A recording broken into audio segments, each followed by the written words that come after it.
How you guys doing? Thank you so much for showing up. I heard the reason why everybody showed up was because we had rocks at our booth. You know, that's the young lady back there, the pretty one in the romper. It's my wife. It's her idea. She's really smart. Obviously the smartest one in the group. But I'm Michael. This is Vinny. This is how we got started and kind of how our story begins. We're going to kind of start there. Vinny is a great human being. He really cares. He was not cared for. He was not loved, and he was not asked, how are you doing? He reached out to me, and we came together over a burger. I cared for him, and he listened to me, and we became friends. Then we became brothers. Now we're business partners. And that kind of started a journey that started collaboration that turned into the Meta New, which ultimately introduced us to Mark, and has brought together a bunch of great people trying to do good things. One of my missions in life is to help the good people win. Vinny's one of those good people, and that's kind of where it started. And we've been on a mission ever since to just care a little bit better than most. And if you think you can outcare us, good luck. So that's where we've kind of evolved to, and it all started based around our love for sports. He was a baseball guy. Obviously loves just about every sport. I was all baseball. Got to play my childhood dream and get to the pinnacle, and we kind of met with mental skills and performance psychology because at the end of the day, they weren't merging the two, and then Vinny actually brought in the mental health aspect because it's such a sham. So often in high performance industries, they throw out all these taboos, all these things, but there's no actual responsibility or ownership that these players or these kids take on their own. They just say, oh, it's okay, just you're good, like throw it out there, you're fine, and then just back off. Instead of like, no, you're not okay. Let's figure something out. Let's grind this out, figure out what we can do to make you a little bit better. Let me tell you about my story. And that opens up the door for everything. That's kind of where we're at. That's where we're growing, and that's kind of like where we're kind of pushed all this to. So just a little bit of backside. And the last thing I want to say is this guy has really poured his heart and soul into this business. It's his dream. I got my dream. I chased it. I think God's got bigger plans for me. But at the end of the day, I got to climb to the mountaintop, stay up there for a little while, fell off, climb it again a couple times. It was kind of a disaster, but it was an absolute blast. And that journey, I realized, was actually all the joy.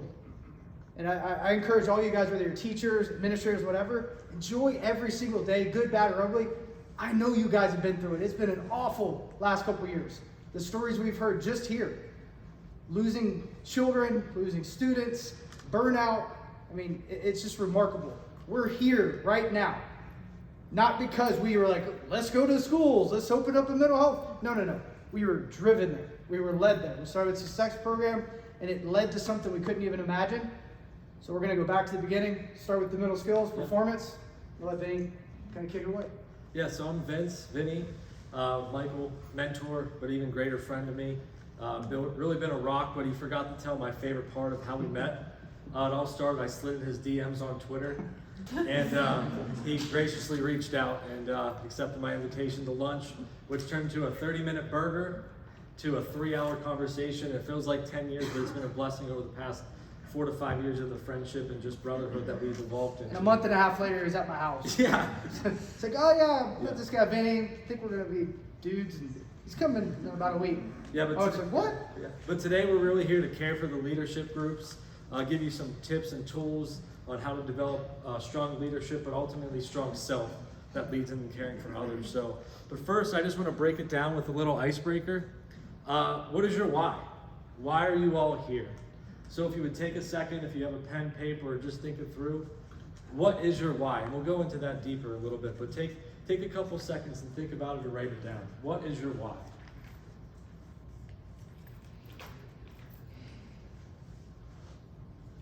So if you haven't read the book, it's really good. It's by Simon Sinek. Is that how you say it? So fulfillment is a right and not a privilege. Every single one of us is entitled to feel fulfilled by the work we do, to wake up feeling inspired to go to work, to feel safe when we're there, to return home with a sense that we contributed to something larger than ourselves. Fulfillment is not a lottery. It is not a feeling reserved for a lucky few who get to say, I love what I do. For those who hold a leadership position, creating an environment in which the people in charge feel like they are part of something bigger than themselves and have a responsibility to lead and be led. I add that last part because I think that's very important. Yeah, absolutely. So everybody write down your why. If you don't know it, that's okay. We'll dive into it a little deeper. But we're just going to kick it off. I just want to give you a little backstory. Myself and then Michael's backstory. We got how we connected, but where did we start to come from? The number one statement here, become who you needed when you were younger. I went through the yips in high school, and I don't, if everybody knows what that is, it's a mental block that one day you just can't throw anymore. So I lost my dream, tore my ACL, but there was no one, like Michael said, asked me how was I doing. And that's when I sought out to get into sports psychology, performance psychology, and mental health counseling, to ask people how they're doing. So just take a second, think about become who you needed when you were younger. It's such a strong statement because we were all younger once, right? We can all use advice and that wisdom, but what would you tell your past self that you can give to others? So just think about that little statement. The next one, the 4 P's, pain turns into purpose, purpose turns into passion, passion turns into profession. I never thought I was going to be in psychology. I didn't even know what I wanted to do. I wanted to play ball. I just wanted to play sports. But that led me into sports psychology, mental health counseling from my pain. So I took that pain and the purpose, and we're here today, us together, but also with Meta New as well. Vinny, what are the 5 P's? Yeah, 5 P's. What are the 5 P's? Can't say the 6. You're putting me on the spot. Proper preparation prevents poor performance. Yes. I just skipped I this. put him on the spot because the pain, purpose, passion, profession, that's what's really a driver for him, is he wanted to have an opportunity to tell kids, like, be prepared for the unknown, for the unexpected. The expectations and the perceived reality of today's children and adults, it's kind of remarkable. You don't know what someone's going through, and some of the things we've seen over the last couple of years is wild. Some of the valedictorians, NFL draft picks, MLB draft picks, they're hurting. There's suicide ideation. There's scales over here, not here where you think they are. Just because they have the fame and the glory, they're cool on Instagram or whatnot, doesn't mean they're okay. And I think when Vinny really says that pain, that's not easy for him because he's a proactive, positive person. He wants to be proactive, positive. He'll tell you that 9,000 times in a row. And it's all due to that right there, that first P.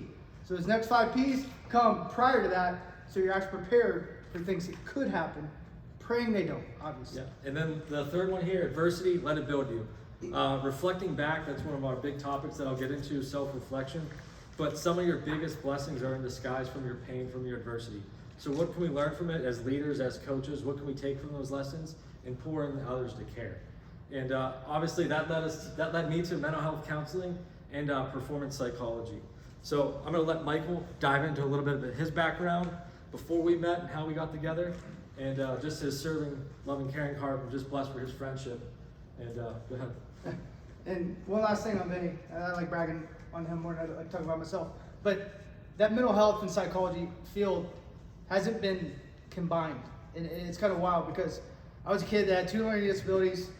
I have ADD, I've had depression, I have addiction to my family, a lot of family trauma, been working through that my entire life. The reality of it is, I had to meet with a mental health counselor, a psychologist, a psychiatrist, and then over here I have my mental skills guy, and then none of them talked.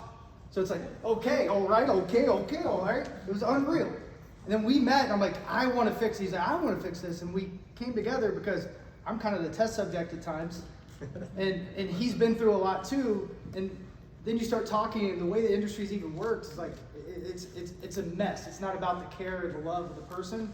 Usually it's about the cash, but we won't go there. So for me, chase my dream. Obviously, I'm speaking in front of you. I couldn't speak in front of people my entire life. I met my wonderful wife. She was a communications major. She opened up my life and introduced me to a speech coach, or speech teacher that ended up coaching me, taught me how to do it. Now I'm on TV, 142 games a year. I do broadcast, podcasts, all kinds of stuff. Play baseball, do a lot of mentoring and counseling and advising a couple of businesses, and now I've kind of whittled it all away and just have a couple of things going now. And this is a huge passion to me because I was that kid that was pulled out of class and felt awkward, felt stupid no matter how good I did. So I know how frustrating you guys can be because I was that kid probably frustrating you. So, but I'm very passionate because that kid doesn't know what he's capable of. I was always told what I couldn't do. I think Vinny was too. And when his lowest moment, he was left alone, just grinding, trying to figure it out. He grabbed a hold of it but couldn't figure it out. And he just needed a helping hand. Somebody say, how are you? Vice versa. I just needed somebody to say, hey, you're doing good. That's it. I didn't get it from my dad, I didn't get it from friends, I didn't get it from anybody. I got it from some teachers. I got it from my wife. Your all's job's big, and I'm sorry you've gone through what you have. We're hoping today can give you some insight in a different industry, with some different understandings to help you do your job a little bit better. But you missed your favorite thing, culture. Oh yeah, I was a good teammate, so I love culture. It's just loving the individual right next to you. You know, would I take a bullet for Vinny? Absolutely. Would I take a bullet for a bunch of you? Probably. It's not a thought. I mean, I have faith, and if you know anything about faith, you know, it's always bigger than yourself. So your life, when you think about your why, I want to be remembered not for what I did or anything else. I just want to remember how I treated people. So mental skills. When we think of mental skills, aka performance psychology, we only think it's for athletes. We think it's for high performers. We don't think about it for everyday life. But mental skills are simply just efficient and effective ways to just think through the day. You know, whether you're getting up in the day, you're going to start with a positive thought. Or are you already grumpy because you had hit the snooze button 5 times, right?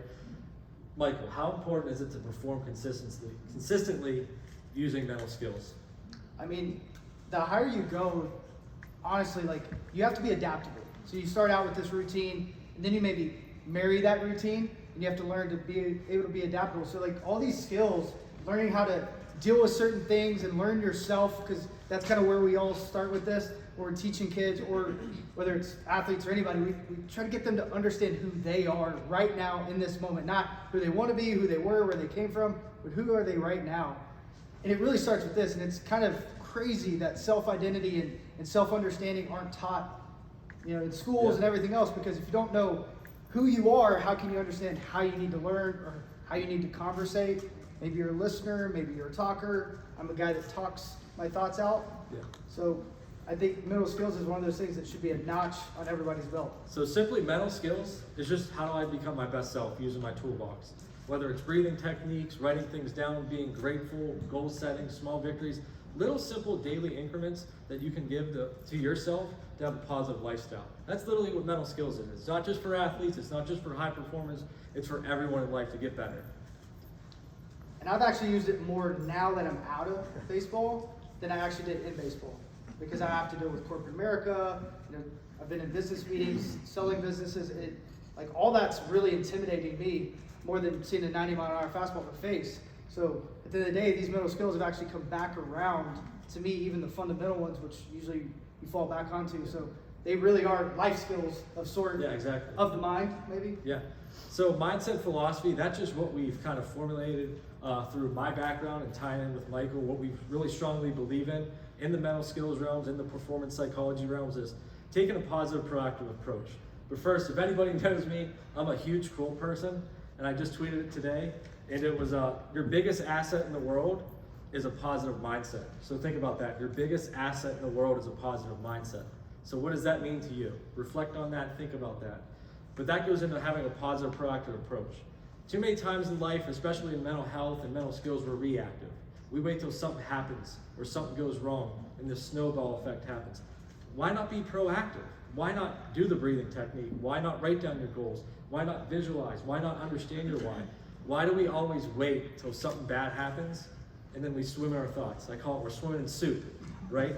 We let our thoughts go, it snowballs, right? But why aren't we being proactive?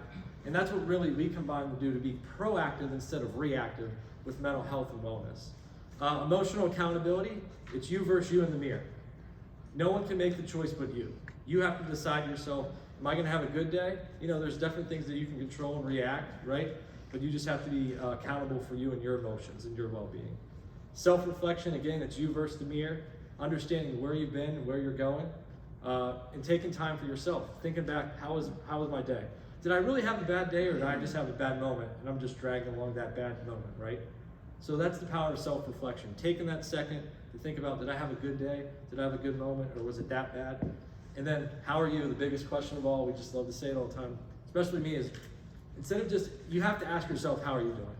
That ties into emotional accountability and self-reflection, right? But actually meaning it when you ask someone that. Listening, being there for someone. That's what improves care, that improves culture. That's what makes you a great leader and a great coach. And then be honest, be confident, be you. Be honest. If you're not honest with yourself, who can you be honest to? If you're not confident with yourself, how can you be confident with others and speak to others? And just being yourself, being your true, authentic self is a gift. So learn yourself, understand yourself, keep growing, keep learning, and just be you. And that last part, you know the definition of character? Definition of character is really defined in the dark, when no one can see. So like I work with kids all the time and they're chasing this dream, and now with all this quantitative data and whatnot, really gotten into it, and you can kind of say, hey, here's some trends, here's some things that you could do to be more like this player if this is the guy you want to project to be. And then I'm like, what are you doing to do this? And most of these people, or most of these kids are like, or even professional athletes are like, well, I'm doing this. I'm like, well, what are they doing? What are the people you're looking up to doing? You know, what are the people that are absolutely outstanding at what they do that came from a really tough background? How did they get there? And they've never even asked those questions. So they've put in this reality, and it may be positive, it may be proactive in their mind, but is it going to reach far enough to give them what they're actually reaching for? And is that actually what they want? And that all comes back to that self-talk, the self-understanding, be honest. So many times you get to a point with someone and you're like, do you really want this? And when they really look inside, like, I don't want to do all that. That's okay. Some of the coolest people I ever met never played baseball, have nothing by worldly standards. Like one of my favorite conversations every single week is the janitor that I get to talk to at work at AT&T Sportsnet. I talk to him almost every single night. He's one of the most interesting human beings on the planet. I'm putting him on a podcast. Can't wait. He's got a crazy story. Changed his life. And he makes great money, but nobody knows that a janitor makes great money. He makes $70,000 a year in his janitor role because he worked his way up the ladder. It's remarkable. People need to hear that. And he came from a terrible background. He's taken care of 9 siblings.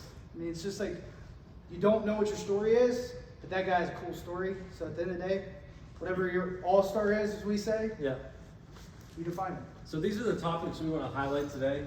Michael's going to go to another engagement here soon, but we'll try to run through this real quick and get his insight, and then I'll take us home. Topic number 1, culture of understanding, inside-out approach. That's really our identity, inside out. How do we care for ourselves to help our culture? So if you're a coach, you're a leader, you're a teacher, how are you taking care of you to help everyone around you? Now, when people talk about being selfish, they think it's negative, right? They think it's a negative term. But being selfish is self-care. If you're being selfish for you and putting yourself in the best position to succeed, you can be more selfish because you're confident in yourself and your abilities, right? And then culture of individuals, I'll let Michael take that because that's a huge thing on his heart. And just putting the human first. So when we came together, and we're going to talk more about the actual program meta and where we're going with that tomorrow, but we so often group a bunch of stuff together. And being a part of teams my entire life and still consulting with teams, it's remarkable that we just kind of throw this big pile right here and say, all right, this is the fix. Instead of saying, all right, there's somebody in there that's going to grab a hold of something. And I think about it as everyone's a flashlight turned upside down, but the light's turned on. I just want to kick it over. If I kick one over, the room lights up. If I kick another one over, the room lights up. But the cool part is, one light gets knocked over, it may hit another light, like a bowling pin. So that's kind of our approach, is like, we kind of go inside out, and we go from bottom to top, top to bottom. And if you look at the best teams in the world, a great example is our military. That's how they teach, and it's remarkable that we don't do that in industries and stuff, but corporate America spends millions of dollars bringing in some of my friends to go speak to them, and they're like, they don't listen, they just want to be cool. And that's the reality. They want another Navy SEAL, hey, I'm here. And they go in, they talk about team concepts, and they have no repercussion. They don't do any of it afterwards. They just keep bringing it in because they want to be cool. Yeah. They want to go on social media. You are the ones, not the top. It's you guys, people on the ground every single day. And you can talk to all of them you want. Anybody that's a great leader, they lead and they allow themselves to be led. Yeah. And the biggest thing too is, as a great leader, you have to be honest, obviously, with yourself, but you got to be honest and transparent with others when you're talking to others. You have to be vulnerable, express what's going on in your life, to share experiences. That's how we learn. So that's the huge thing with culture of understanding our group, our team, and how we're going to be led. And we got double booked, so I have one more thing I want to say, and then I got to roll to the little round table. Is, I don't know if you guys have looked into courage. He was talking about vulnerability. Courage, the root word's core, C-O-R? Latin. Yeah, Latin. So, and to be courageous, way back in, I don't know, early medieval times, whenever they changed the definition, was to be vulnerable. True courage is vulnerability. It's not a knight shining armor. It's not a military guy. It's not somebody going to rescue the madam. Nothing. It's being vulnerable. Because that's the hardest thing to do, is stand somewhere in front of a bunch of people and say, I'm not okay, I've got problems. I'll tell you right now, I got plenty of problems. I'm a mess at times. But if you can do that, it opens up the door for everyone else because you're just kicking over that light. Even if it's dim, the batteries still work. And too often we think the batteries are just turned off. And if our light isn't ever able to turn on, we have a problem. So we just want to make sure our light stays dim. So maybe you find yourself, you reflect. Yeah. He's got me self-reflecting and writing. I'm terrible at writing, but I've gotten better at it. And that's really helped me because it helps me just kind of release some things that I need to. It doesn't make sense to most people, but it makes sense to me. So thank you. Appreciate you. Sorry I have to run. We got double booked, but hopefully you get a ton out of this. I learned from him, even though he says I mentored him. He's also been an absolute blessing to me and my family. So you're going to learn a lot. Great human. He really cares. All right. Love you. Yep.